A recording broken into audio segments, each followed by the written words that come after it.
कोई भगवान, कोई अल्लाह, कोई गॉड एग्जिस्ट नहीं करता। कहना है कि यूनिवर्स बना है बिग बैंग से। अब आप खुद सोचो कि बिग बैंग के अंदर जो मटेरियल है, अगर आप समझते हो कि सिर्फ यूनिवर्स ये बिग बैंग से बना है और ये यूनिवर्स जो बिग बैंग से बना है, तो आप देखो मटेरियल से कुछ प्रोसेस और बैंग वगैरह के बाद में आपको हो सकता है कॉम्प्लेक्स मटेरियल मिल जाएगा, लेकिन आपको कॉन्शियसनेस नहीं मिल सकती है। यानी अगर आप समझते हो कि ये मटेरियल कॉजेस से कॉन्शियसनेस पैदा हो जाएगी, जो कॉन्शियसनेस के इतने सारे एहसासात पैदा हो जाएंगे सिर्फ मटेरियल रीजन से, अगर हम समझते हैं कि सिर्फ एक बिग बैंग से ये सारी चीजें दिल में, ये सारे लोगों के अंदर जो सारे एहसासात, जो थॉट्स और ऐसी चीज जो person to person different subjective experience है, यानी हर इंसान का एक अलग फीलिंग होती है, तो अगर हम समझते हैं ये सब बिग बैंग से पैदा हो गया, तो ये तो ऐसी बात हुई getting something out of nothing. मतलब आपके पास मटेरियल से कॉन्शियसनेस कैसे पैदा हुई, ये बताओ। इस सवाल का जवाब क्या है? हम डैनियल बॉर जो रिसर्च साइंटिस्ट है कैम्ब्रिज के, उनका ये आर्टिकल जो न्यू साइंटिस्ट मैगजीन में प्रिंट हुआ था, उसके अंदर जो उन्होंने इस बात को डिपिक्ट किया है, इतना बड़ा कैलिडोस्कोप एहसासात का, कैसे ये 1300 ग्राम के दिमाग में से पैदा हो जाते हैं। जब मटेरियल कॉजेस से उसको नहीं एक्सप्लेन कर सकते हैं, it suggest the existence of a conscious source. एक ऐसा कॉन्शियस सोर्स के वजूद की तरफ इशारा कर रहा है कि कोई कॉन्शियस सोर्स था। ब्रेन के अंदर जो सारे फिजिकल प्रोसेसेस, जो केमिकल रिएक्शंस होते हैं, उससे आपको आंसर मिल जाता है कॉन्शियसनेस का, ये उनका कहना है। यानी एक साइंटिस्ट जो प्रोफेसर रेवांसो, इन्होंने क्या कहा, जो फिनिश कॉग्निटिव न्यूरो साइंटिस्ट है, उन्होंने इन दोनों पोजीशंस का जवाब बहुत इफेक्टिवली अपनी किताब में दिया है। Proof of God from consciousness, यानी कि शूर, जो कॉन्शियसनेस है हमारे पास, उसमें से प्रूफ ऑफ गॉड, कि गॉड का प्रूफ जो हमें दिखता है, एक सोचने वाले को दिखाई देता है, कोई भी सोचने वाला समझ सकता है, कॉन्शियसनेस में से प्रूफ ऑफ गॉड। ये कौन सा प्रूफ है, आइए देखते हैं।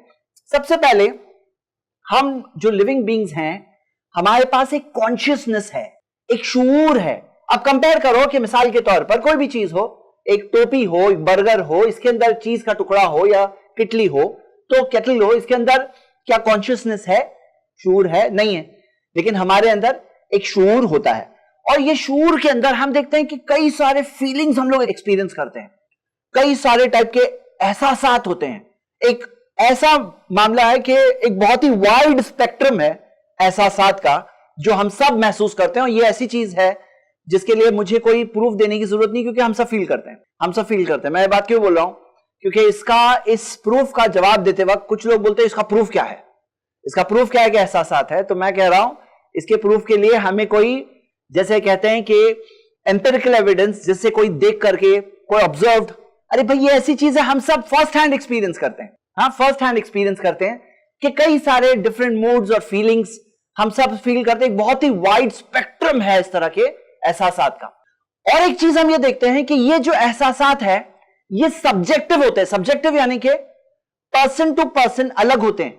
यानी कि मिसाल के तौर पर एक सेम चीज से, सेम टाइप के चीज से, जैसे फॉर एग्जाम्पल एक बच्चा, उसे किसी ने बहुत बुरी बात कही, अब वही सेम बात सुनकर के एक बच्चा रोएगा, हाँ, बहुत थकावा फील करेगा, और कई सारी चीजें ऐसे कहेगा, ऐसे कि अकेले रहे, और डिप्रेस फील करेगा।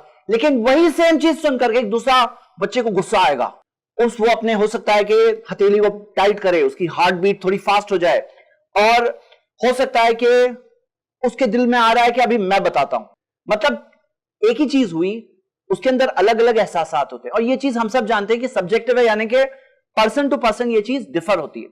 एक और चीज है कि हम सब के जहनों में ख्यालात आते हैं, डायरेक्टेड थॉट्स, यानी आपके दिमाग में आइडियाज आते हैं, आपके जहन के अंदर अलग अलग ख्यालात आते हैं, डायरेक्शंस, यानी कि अलग अलग चीज इंसान सोचता है, अच्छा या बुरा, लेकिन थॉट्स अलग अलग आते हैं। ये मैं बात क्यों मेंशन कर रहा हूं, इससे पॉइंट क्या है? देखिए पॉइंट क्या है ना, कि जो सारे मटेरियल कॉजेस होते हैं, जो कहते हैं कि भाई यूनिवर्स कहां से बना, वो लोगों का क्या कहना है? कहना है कि यूनिवर्स बना है बिग बैंग से। बिग बैंग से कुछ मटेरियल का जिक्र आ रहा है कि इस तरह से बिग बैंग हुआ, और उसके बाद में यूनिवर्स एग्जिस्टेंस में आया। अब आप खुद सोचो कि बिग बैंग के अंदर जो मटेरियल है, अगर आप समझते हो कि सिर्फ यूनिवर्स ये बिग बैंग से बना है, और ये यूनिवर्स जो बिग बैंग से बना है, तो आप देखो मटेरियल से कुछ प्रोसेस और बैंग वगैरह के बाद में आपको हो सकता है कॉम्प्लेक्स मटेरियल मिल जाएगा, लेकिन आपको कॉन्शियसनेस नहीं मिल सकती है। यानी अगर आप समझते हो कि ये मटेरियल कॉजेस से कॉन्शियसनेस पैदा हो जाएगी, जो कॉन्शियसनेस के इतने सारे एहसासात पैदा हो जाएंगे सिर्फ मटेरियल रीजन से, अगर हम समझते हैं कि सिर्फ एक बिग बैंग से, हाँ सिर्फ एक बिग बैंग से ये सारी चीजें दिल में, ये सारे लोगों के अंदर जो सारे एहसासात, जो थॉट्स और ऐसी चीज जो person to person different subjective experience है, यानी हर इंसान का एक अलग फीलिंग होती है। तो अगर हम समझते हैं ये सब बिग बैंग से पैदा हो गया, तो ये तो ऐसी बात हुई getting something out of nothing. मतलब आपके पास मटेरियल से कॉन्शियसनेस कैसे पैदा हुई, ये बताओ। इस सवाल का जवाब क्या है? इस सवाल का जवाब कि कोई चीज कॉम्प्लेक्स मटेरियल से आप बोलोगे कॉम्प्लेक्स मटेरियल बन गया, और ये बात समझ में आ सकती है, लेकिन मटेरियल से कॉन्शियसनेस जो शूर पैदा हो गया, ये कैसे हो सकता है? ये तो ऐसी चीज है getting something out of nothing, यानी कि नहीं था, कॉन्शियसनेस नहीं थी, सिर्फ मटेरियल था, मटेरियल से कॉन्शियसनेस कैसे आ गई? अरे भाई कॉन्शियसनेस है, मतलब कि ऐसे आप बात समझे, इस बात को हम इस बात को समझते हैं कि अगर आप कहो कि एक बीइंग है जो हर चीज को जानता समझता है और उसने हमारे शूर को वजूद दिया, ये बात समझ में आती है, समथिंग फ्रॉम समथिंग, कि कोई था जिसने हमारे शूर को वजूद दिया। लेकिन अगर कहें कि मटेरियल से, बिग बैंग के बाद में वो सारे मटेरियल से कॉन्शियसनेस निकल के आ गई, तो ये क्या बात है? ये एक ऐसी चीज है कि कोई चीज इंसान अपनी इमेजिनेशन को बहुत ज्यादा एक्सटेंड कर रहा है। क्या आप मान रहे हो ये सारे मटेरियल से शूर पैदा हो गया? ये क्या बात है? यानी ये समझ, ये कोई चीज ऐसी है, शूर ऐसे नहीं पैदा हो सकता था। तो यहां पर एक बहुत बड़ा प्रूफ है समझने वालों के लिए। हम डैनियल बॉर जो रिसर्च साइंटिस्ट है कैम्ब्रिज के, उनका ये आर्टिकल जो न्यू साइंटिस्ट मैगजीन में प्रिंट हुआ था, उसके अंदर जो उन्होंने इस बात को डिपिक्ट किया है, वो कहते हैं there are lot of hard problems in the world but one gets to call itself the hard problem, यानी कि इसे the hard problem of consciousness कहा जाता है। This is the problem of consciousness, how 1300 grams और so of nerve cells, यानी कि जो 1300 ग्राम के करीब जो नर्व सेल्स जो ब्रेन में होते हैं, how do they Kanjar up the seamless kaleidoscope of sensations, इतना बड़ा कैलिडोस्कोप एहसासात का कैसे ये 1300 ग्राम के दिमाग में से पैदा हो जाते हैं? थॉट्स यानी ख्यालात, मेमोरीज जो याददाशें हैं, इमोशंस, हाँ जो इमोशंस होते हैं, जज्बात होते हैं, that occupy every waking moment. The heart problem remains unresolved. ये जो हार्ट प्रॉब्लम है इसका कोई सोल्यूशन समझ में नहीं आता, ये अनरिजॉल्व्ड है। कहां से, कैसे कैसे हो सकता है? ये कैसे हुआ? ये चीज समझ में नहीं आ रही है। अब ये बात समझिए कि ब्रेन जो है ना, जैसे कि कार है, और कॉन्शियसनेस जो शूर है ना, वो है उसका ड्राइवर। वो कार और ड्राइवर का रिलेशन को बोलते हैं ब्रेन है, ब्रेन की वजह से ये चीज आंसर नहीं है। हम देखेंगे क्या आर्ग्यूमेंट है हमारा, इसको हम प्रेमिसेस के साथ में देखते हैं। फर्स्ट प्रेमिस ये है कि शूर का वजूद है, यानी कॉन्शियसनेस एग्जिस्ट होती है, और ये इंसान के ह्यूमन फंडामेंटल एक्सपीरियंस, जो ह्यूमन एक्सपीरियंस है, उसका हिस्सा है।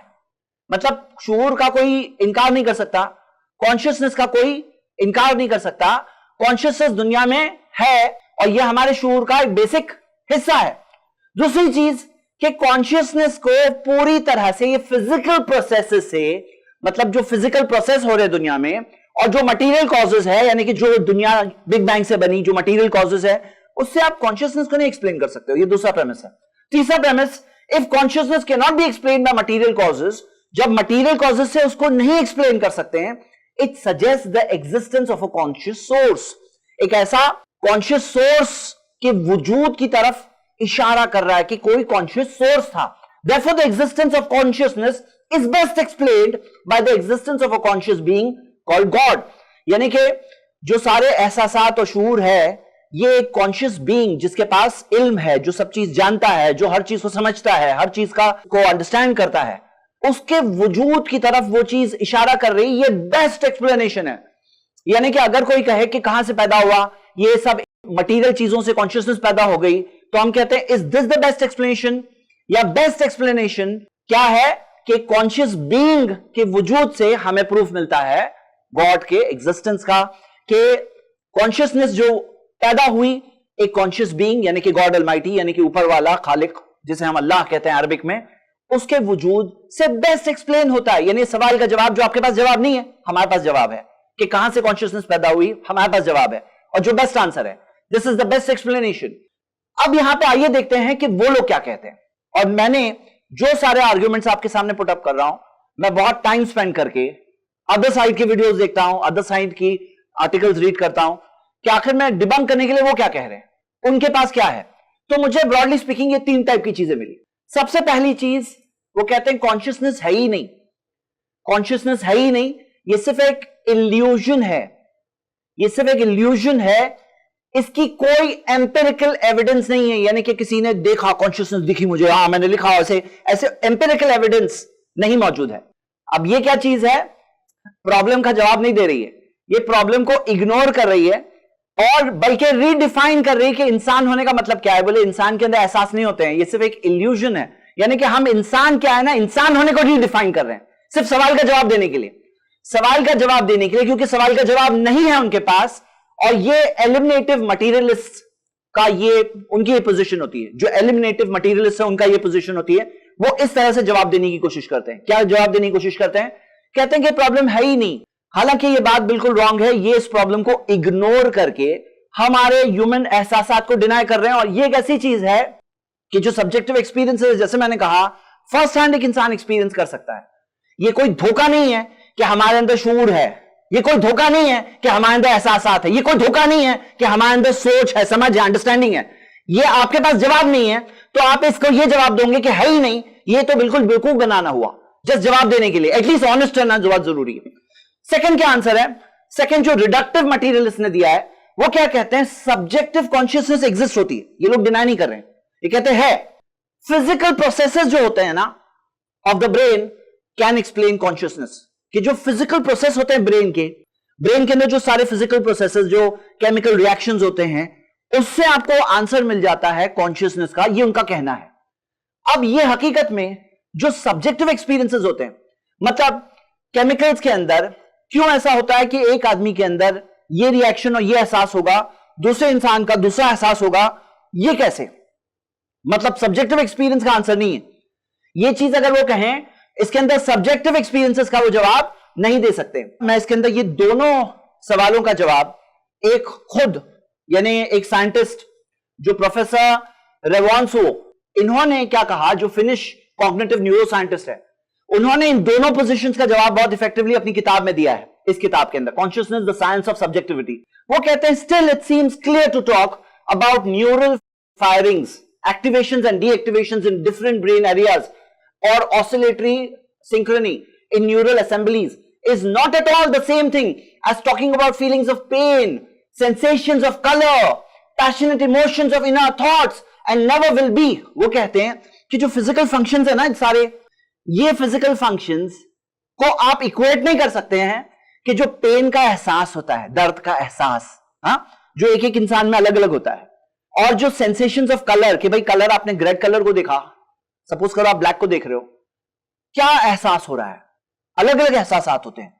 वो कहते हैं कि इसके अंदर जो पैशनेट इमोशंस होते हैं, जो हमारे अंदर के ख्यालात होते हैं, बोले ये सब और ये दोनों इक्वेट नहीं कर सकते आप इसको इक्वल नहीं कह सकते। What is being left out, जो चीज छोड़ी जा रही है, first and foremost the subjective aspect of the conscious mental events, जो हमारे जहन के सारे जो इवेंट्स है उसका जो एक कॉन्शियस एस्पेक्ट है, उसको छोड़ के आप जवाब दे रहे हो। तो यानी इसे बहुत इफेक्टिवली उन्होंने डिबंक किया है। थर्ड पोजीशन जो हमें मिलती है, जो बिहेवियरिज्म, इन्होंने क्या कहा, जो बिहेवियरियस, वो क्या कहते हैं, वो कहते हैं कॉन्शियसनेस क्या है, शूर क्या है, वो कहते हैं sure is what the way we act, हम किस तरह से बिहेव करते हैं, rather than the way we are. मतलब वो कहते हैं मिसाल के तौर पर एक इंसान को दर्द हुआ, उसने चिल्लाया, और दूसरे दर्द हुआ, उसने बर्दाश्त किया। हाँ, वो बोल रहे हैं कि कॉन्शियसनेस जो है ना, हम किस तरह से बर्ताव कर रहे हैं वो है, ना कि ये वो उसका क्या वजूद है। मतलब इन लोगों को जवाब देने के लिए उन्होंने क्या किया, फिर से कॉन्शियसनेस का इनकार किया और कहा ये किस तरह से हम एक्ट कर रहे हैं, ना कि वो चीज किस तरह से है। हाँ, किस तरह से है ये वो नहीं। अब समझना यहां क्या है, समझना क्या है कि भाई कई बार एक्टिंग के बगैर भी, मतलब कई बार ऐसा होता है कोई एहसास जाहिर नहीं किया जा रहा है, कई बार ऐसा होता है कि कोई एहसास ऐसा होता है जो जाहिर नहीं किया जा रहा है लेकिन होता है। मतलब ये कहना कि एहसासात नहीं है, बस ये बाहर की एक्टिंग है, ये बाहर की एक्टिंग है, इन्होंने ऐसे एक्टिंग किया, इन्होंने ऐसे एक्टिंग किया, एहसास नाम की चीज नहीं है, तो कई बार तो एक्टिंग के बगैर भी तो एहसास होता है, मतलब कई बार आदमी खामोश है, कुछ रिएक्शन नहीं दे रहा है, लेकिन अंदर अंदर महसूस कर रहा है, तो ये भी तो एहसास हुआ कि नहीं हुआ? मतलब क्या? मतलब क्या? रियल प्रॉब्लम को फिर से इग्नोर किया जा रहा है। तो ये सारे हमने उनके आंसर देने के तरीके, इसको भी हमने डिबंक किया। फाइनल क्या चीज रह जाती है? फाइनल ये चीज रह जाती है कि ये सारे एहसास जो हर इंसान में है, कोई इंसान चाहे गॉड में मानता है या नहीं मानता है, उसके अंदर एहसास है, उसके अंदर फीलिंग्स हैं, और वो खुद समझता है ये feelings person to person differ करते हैं। और सिर्फ फीलिंग्स नहीं, उसके अंदर थॉट्स है, उसके अंदर आइडियाज है, जहन के अंदर बातें हैं, और ये कॉन्शियसनेस का कोई जवाब आपके पास नहीं है अगर आप सिर्फ मटीरियल एग्जिस्टेंस को मानते हैं। यानी कि सिर्फ बिग बैंग और सारी मटीरियल चीजों से दुनिया बनी है, तो आपके पास कोई आंसर नहीं कॉन्शियसनेस का। तो ये हो गया हमारा आज का फर्स्ट आर्ग्यूमेंट और हमारे इस पूरी सीरीज का 9वां आर्ग्यूमेंट। अब आते हैं हम 10वें आर्ग्यूमेंट पे। यहां पर हम अभी गॉड के एग्जिस्टेंस का प्रूफ देंगे एक अलग तरीके से।